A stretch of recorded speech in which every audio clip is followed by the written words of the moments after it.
Hace más de 3 décadas, en Chernobyl, sucedió el accidente nuclear más grande de la historia. Hubo una radiación 100 veces peor que en las bombas atómicas de Hiroshima y Nagasaki, y millones de personas sufrieron las consecuencias. Pero ¿qué fue realmente lo que pasó? ¿Cómo está hoy el lugar?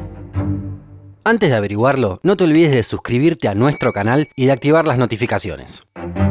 Actualmente, cuando escuchamos la palabra Chernobyl, pensamos directamente en el desastre en la central nuclear. Su construcción comenzó en 1972 y llegó a tener 4 reactores nucleares en la década del 80, cuando se convirtió en la central nuclear más potente del mundo. Además de la planta, se construyó también una ciudad para albergar a los trabajadores, llamada Pripyat, que llegó a tener 50.000 habitantes. La planta quedaba a unos 14 kilómetros de Chernobyl, a 3 de Pripyat y a 120 de la capital ucraniana, Kiev. Además, estaba muy cerca de la frontera con Bielorrusia, que en realidad fue el país más afectado por el accidente. Aquel 26 de abril de 1986 pasaría la historia por la tragedia.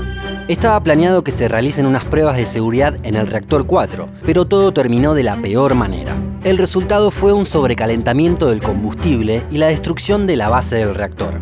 De esta forma, a la 1:24 de la madrugada hubo 2 grandes explosiones. En la primera, voló el techo del reactor y se trató de una explosión química. La segunda, que llegó a continuación, fue nuclear y tuvo una potencia equivalente a 300 toneladas de TNT. Entre las causas, se puede señalar que los estándares soviéticos de seguridad de aquel momento eran más laxos que los occidentales. Y, por otro lado, que el experimento se atrasó, por lo que lo encabezaron los trabajadores del turno noche, que eran más inexpertos. One of the atomic reactors at the Chernobyl atomic power plant near the city of Kiev was damaged, and there is speculation in Moscow that people were injured and may have died.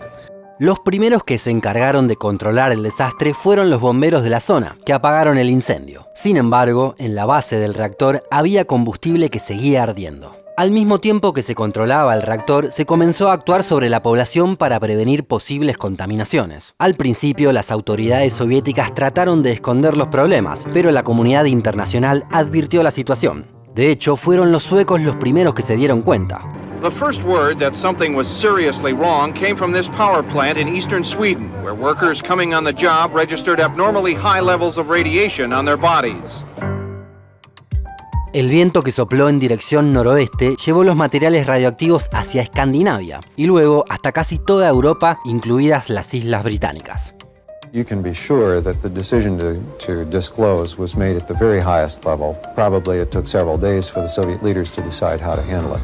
Recién el 2 de mayo las autoridades soviéticas decidieron evacuar Pripyat. En total, fueron 130.000 los que dejaron sus hogares. Con la ciudad ya vacía, llegaron unos actores claves, los liquidadores. Fueron unas 600.000 personas, muchas de ellas reservistas del ejército, que se encargaron de extinguir el infierno radioactivo que quedaba.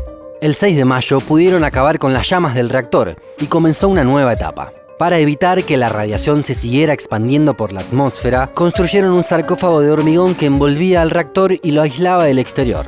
Estuvo terminado a los 200 días y tuvo vida útil durante 30 años.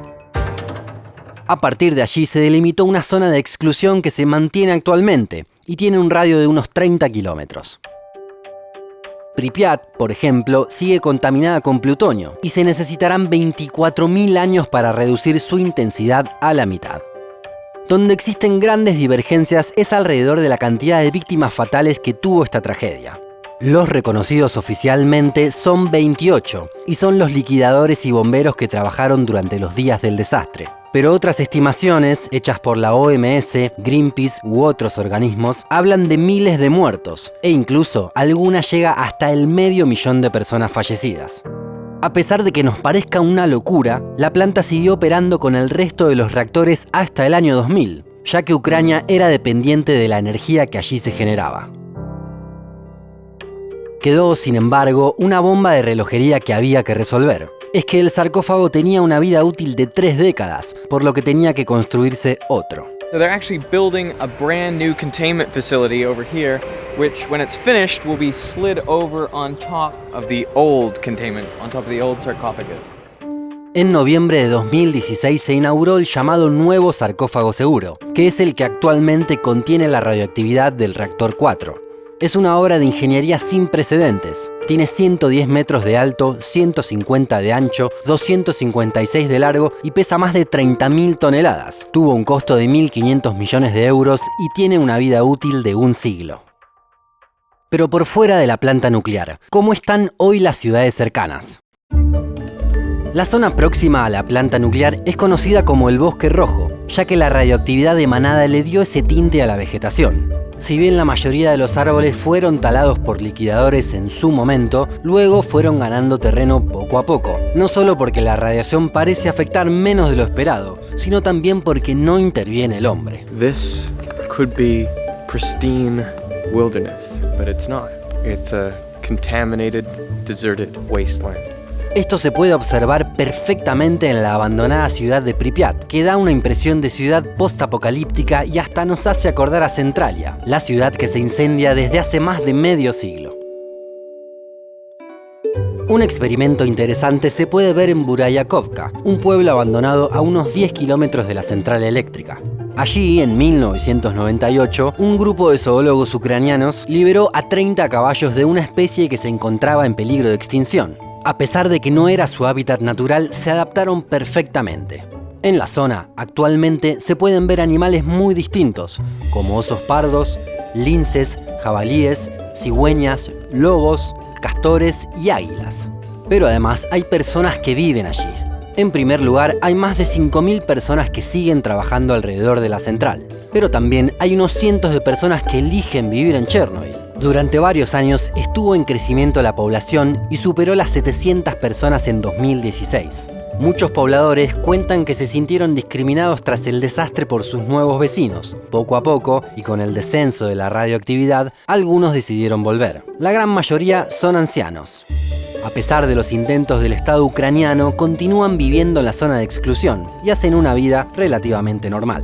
Incluso son una atracción para los turistas que visitan la zona. Sí, si te preguntabas si se podía visitar la zona de exclusión, se puede hacer legalmente, aunque hay que solicitar los permisos correspondientes y se debe cumplir una gran cantidad de normas, como no tocar las plantas y permanecer poco tiempo en las zonas de alta radioactividad. Hay diferentes tours disponibles y se puede ir tanto a Chernobyl como a Pripyat o a la central eléctrica. ¿Te animarías a visitar Chernobyl? Déjanos tu comentario más abajo.